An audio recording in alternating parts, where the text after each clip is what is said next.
Hi there, I'm Andrea Koppel, and it's time for coffee, the podcast where you get to hear firsthand what the jobs and careers that interest you the most are really like. Hey, Java Junkies, welcome back to another episode of Time for Coffee. And I am so happy to have you along as we sidle up to the coffee bar to tap into the expertise and advice and insights of another amazing guest. By the way, please make sure to tweet me at time4coffee LLC on Twitter or Instagram or both. And let me know what you're thinking about these episodes and how we can make them better and more useful for you, whether you're still in college or grad school or whether you're already out in the big bad working world. I really, really need and want to hear from you. In the meantime, grab your mug and take a chug because it's time for another caffeinated career conversation. And joining me around the virtual coffee table today is the one and only Sreenivasan, a pioneer of sorts in the digital wilderness, a first in the position of Chief Digital Officer at institutions like the Metropolitan Museum of Art, also known as the Met in New York City. He's also been a journalist and logged 20 years as a professor of journalism at the prestigious Columbia Graduate School of Journalism and as Dean of Student Affairs there. I am thrilled to have the opportunity to showcase his talents and wisdom and expertise with the Java Junkie community. So Sree, welcome to Time for Coffee. Are you appropriately caffeinated and ready to go? I am. My wife says I'm like this without a lot of caffeine. I'm naturally alive in the morning, but delighted to speak to you. And you've pumped me up so much. I don't know if anyone can live up to that billing, but I'm delighted to be with you. I think you will not only live up to it, I think you will exceed it, Sree. I've watched your TED Talks.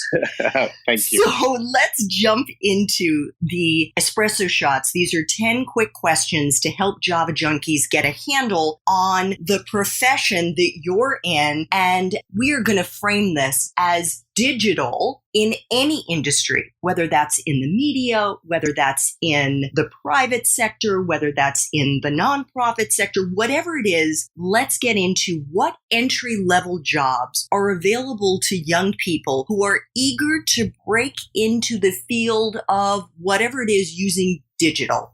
I think the folks who are listening to your podcast right now are in an in-between stage. Those of in our generation were in almost exclusively non-digital careers. And in another 5-7 years, all careers will be digital. But right now, you've got that in-between stage. And I think that's a great advantage for your listeners because there's a lot of need for people who understand technology, understand how to make it work in the world that already is there and to change these industries. There's a lot of demand for that. So your folks who are doing things like listening to this podcast are positioned to excel and really stand out. So what would those entry-level jobs be? They would really be around taking an existing process and making it digital or transforming it to make it more efficient and to work in today's world. Every industry has versions of these, and most of the jobs will be listed under traditional titles, but they will have a lot of digital work built into the process. And it's important for your listeners to know that just because you're a digital native,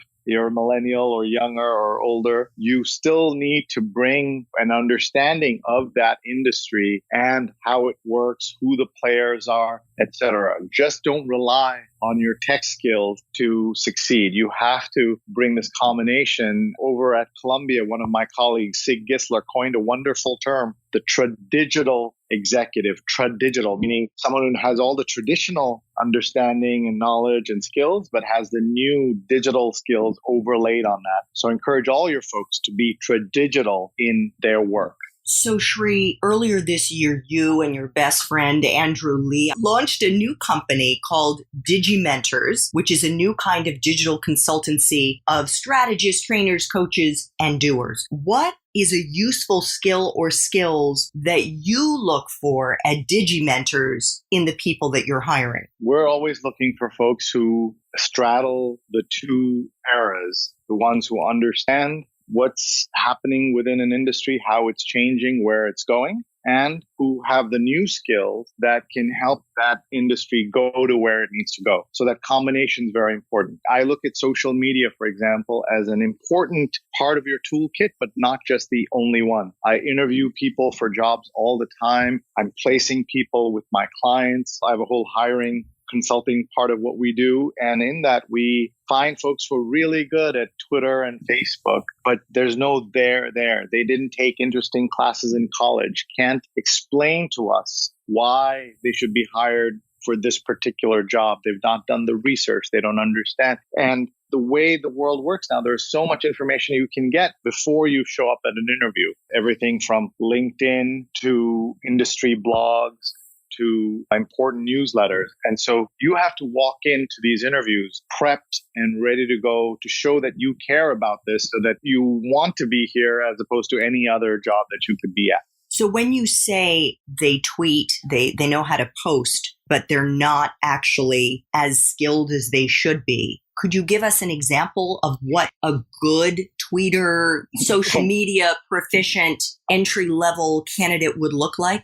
Sure. And we've hired lots of those folks in my various jobs in the past. And as I said, I now place them at companies. So when I look at someone's feed, I want to see them not just talking about themselves all day. Of course, you can have a personality. Of course, you can have fun, but you are being judged on what you're posting. And I want to see an interesting, curious person about the world. And that doesn't mean that you have to hide who you are or anything, but talk about the world. Talk about the world that you want to work in and belong to. And I also look to see how creative they are with their posts. I want to see somebody of some depth. And a lot of people on social show no depth, and they spend all their time trying to show how fabulous their life is. So using these tools, I also spend a lot of time looking at people's LinkedIn, which I think is the most underrated and underappreciated of all the networks. And I believe that listening today, you can go in and help make your LinkedIn a better place to show off your expertise. If you think of Instagram as showing off your fabulous life, think of LinkedIn as showing off your expertise. So just to dig in there for a moment, what could they do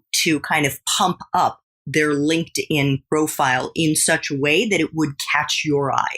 Well, the main thing is, are they using it? That itself will help you stand out, because so many people build an account and then let it languish. They think of it as a job hunting tool. It's really a career management tool, which means they should be posting, sharing, and as I said, kind of showing what they know and what they're interested in. They could be sharing what they're reading. They could be commenting on other people's links. They could be following companies that you're interested in. Like one of the things I would do is if you say, all my life I've wanted to work in this particular industry, then show me that. Show me either internships you've done or things you're posting about it, or are you following the company that you claim to be so interested in, right? Like when I was growing up, there was no way to show your interest in something apart from showing up. Today, you can curate your interests and you can show your interests in a different way. So speaking of when you were growing up, when I was growing up, you didn't have the option when you went to college, and we'll get into that more in the longer time for coffee interview, but to study digital, to study about social media because it didn't exist. Is someone's major today a deciding factor, in your opinion, to break into this industry? In other words, if they haven't studied whatever, is that a deal breaker? I don't think so. In fact, I love people who've studied other things. I find a lot of folks who are really good at design, for example, but then haven't studied any political science or any history or other subject area matters that will show that they have kind of an underpinning of knowledge. And that's one of the things I look for as well. So it is certainly not a factor that will be held against you. As I'm saying that I find there's some people who take on all the social media classes, but are bad at everything else. So do you think that it is a good idea for Java junkies to take classes in any of this, whether it's digital or social media or whatever that would? Well, as someone who makes a living training people, I think the answer is yes, but it doesn't have to be your major.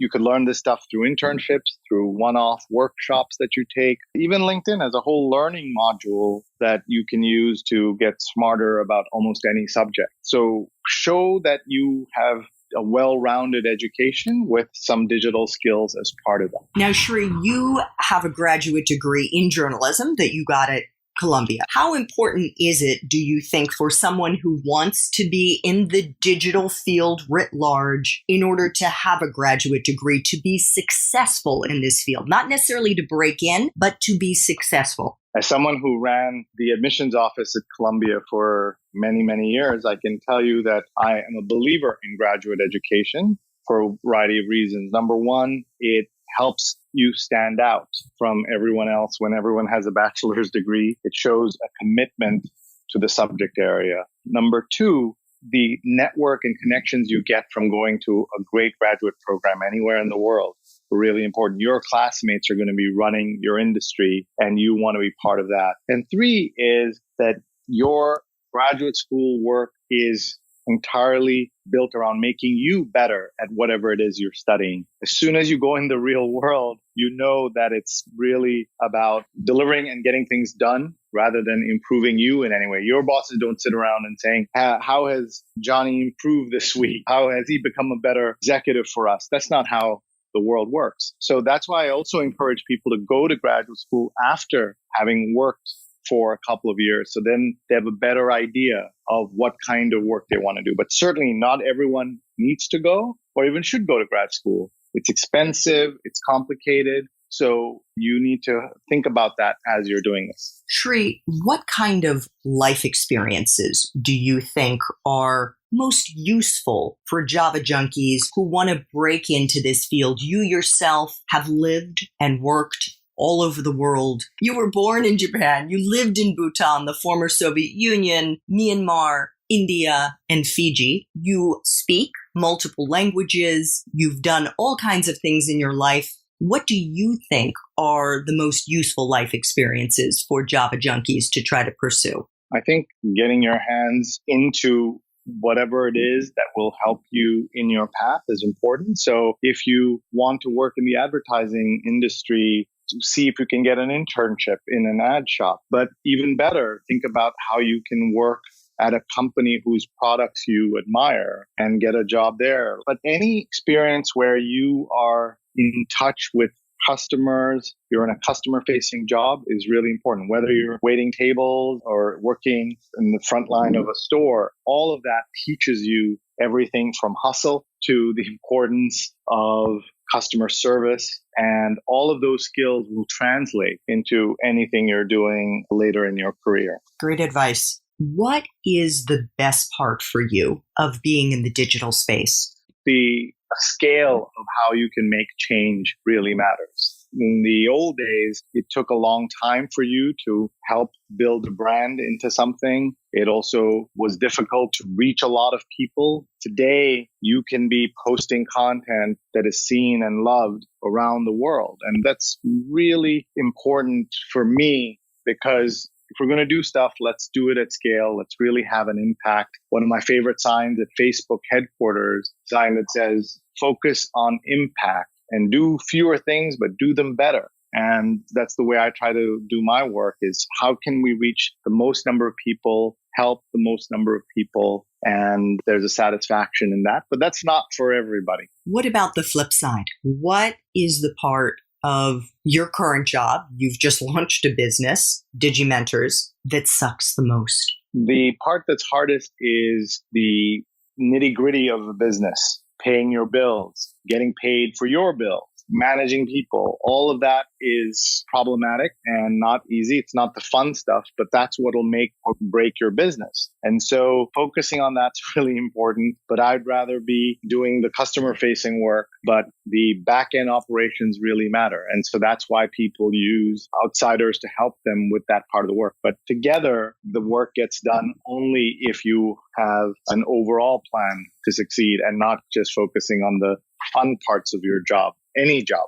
I think that is so true and important for Java junkies to really drink in that almost every job you're going to have in your life, whether you're the founder and CEO of a new company or whether you're in an entry-level job, are going to have things you enjoy and things you don't enjoy. And hopefully the good outweighs the bad, but that's just life, unfortunately. Sree, what is the best career advice you've ever gotten? I think of two things when I think of great career advice. One of them was from an English teacher who said, always cross your T's and dot your I's. And I translate that into the work we do today because it's all about getting the real specifics right, the little details right. And that's really inspired me, even though the saying itself will not make sense. The idea behind it, that every little thing you do matters. And another piece of advice that has stuck with me was from Mervyn Block, who's a wonderful teacher of writing and broadcast writing in particular, and wrote for some of the great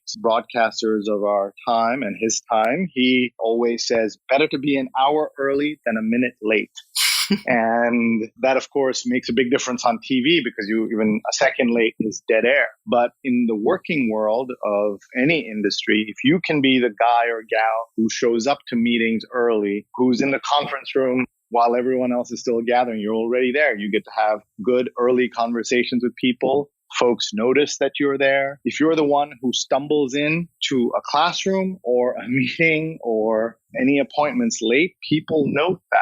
And they always wonder if when you're representing them at something, will you do the same thing? And so those are two good pieces of advice. I love it. I love it. It's also true when you're trying to catch a plane. So it applies to a lot of things in life. Sree, what movies or Netflix shows or YouTube programs, or for that matter, works of fiction, do you think accurately depict your profession?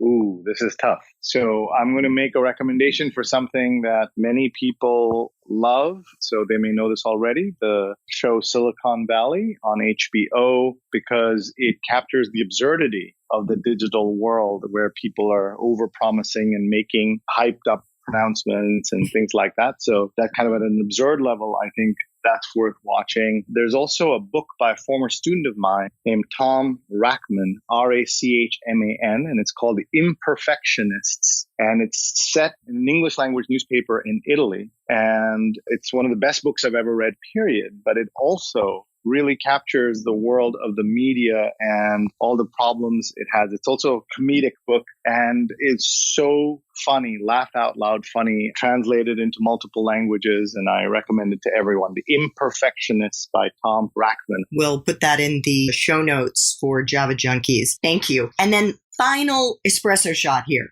What would Java Junkies be surprised to learn about the field of digital? How analog it is, that it's still about the skills that you use in other areas, being on time, being understanding, being empathetic, all the kinds of common sense things that you know about real life, applying it in the digital world as well. An early thing I learned about social media is what's common sense in real life is common sense on social media. And so we should never lose sight of those aspects of our work and life when we move into the digital world. It is not exempt from the laws of gravity and common sense. Fantastic. That is such great insight. Sree, thank you so much for making time for coffee with me today and with the Time for Coffee community. I really enjoyed our conversation. Thanks for the opportunity and good luck, everybody. Thanks so much for listening to Time for Coffee, where the professionals in the jobs that most interest you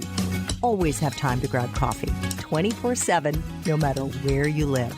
I have one quick favor to ask you. Remember to rate, review, and subscribe to Time for Coffee. Thanks so much.